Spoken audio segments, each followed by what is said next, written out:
नमस्कार।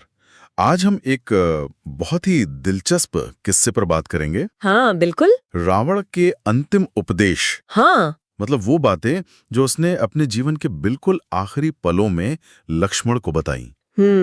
और ये जानकारी हमें रावण के अंतिम उपदेश नाम के स्रोत से मिलती है। जरा सोचिए, युद्ध भूमि का सीन है, रावण मृत्यु के करीब है, भगवान राम के हाथों घायल, और राम ही लक्ष्मण को भेजते हैं कि जाओ इस मरते हुए ज्ञानी से कुछ सीख लो। अजीब लगता है ना? हाँ हम अक्सर सोचते हैं ज्ञान तो भाई सफल लोगों से, गुणी लोगों से मिलता है। सही बात है, पर यहाँ तो एक हारा हुआ योद्धा, उसके आखिरी शब्द भी इतने गहरे सबक दे गए। तो चलिए देखते हैं क्या कहा था रावण ने लक्ष्मण से। सबसे पहली बात और शायद सबसे अहम, हाँ, वो थी टालम टोल को लेकर। रावण ने कहा कि जो शुभ काम है, अच्छा काम है, उसे कभी टालना नहीं चाहिए। उसे फौरन कर लेना चाहिए। बिल्कुल।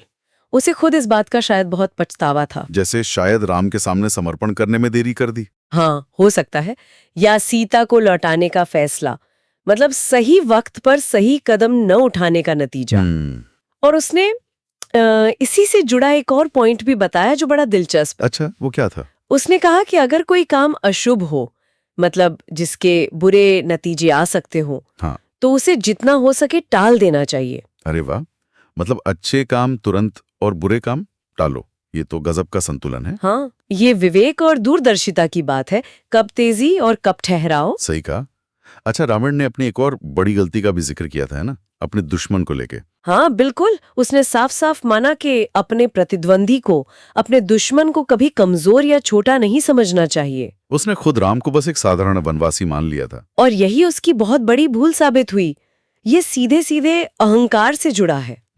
और ये अहंकारी शायद उसकी अगली गलती की भी जड़ था, मतलब सही सलाह न मानना। बिल्कुल, उसने खुद कहा कि उसे पछतावा है कि उसने विभीषण जैसे लोगों की बात नहीं सुनी। अपने भाई की, जो उसका भला चाहता था। हाँ, विभीषण ने बार बार समझाया, सही रास्ता दिखाने की कोशिश की, पर रावण ने अपने घमंड में एक न सुनी। इससे यही समझ आता है कि भाई सही सलाहकार, अच्छी संगति कितनी जरूरी है। सही बात है। विभीषण ने सही सलाह मानी, राम की शरण ली और देखो पूजनीय हो गए, और रावण विनाश को प्राप्त हुआ। सही सलाह सुनने के लिए भी शायद वो विनम्रता चाहिए होती है, जो अहंकार होने नहीं देता। बिल्कुल। और आखिर में एक और अहम बात उसने कही थी। वो क्या? समय की ताकत। उसने कहा कि समय से बड़ा कोई नहीं होता। भाग्य या समय? हाँ, कितना भी बड़ा योद्धा हो, कितना भी शक्तिशाली ज्ञानी हो, जब समय आता है तो सबको झुकना पड़ता है। और वो खुद इसका जीता जागता सबूत था उस वक्त। त्रिलोक विजेता कहलाने वाला रावण उस वक्त समय के आगे एकदम लाचार पड़ा था। ये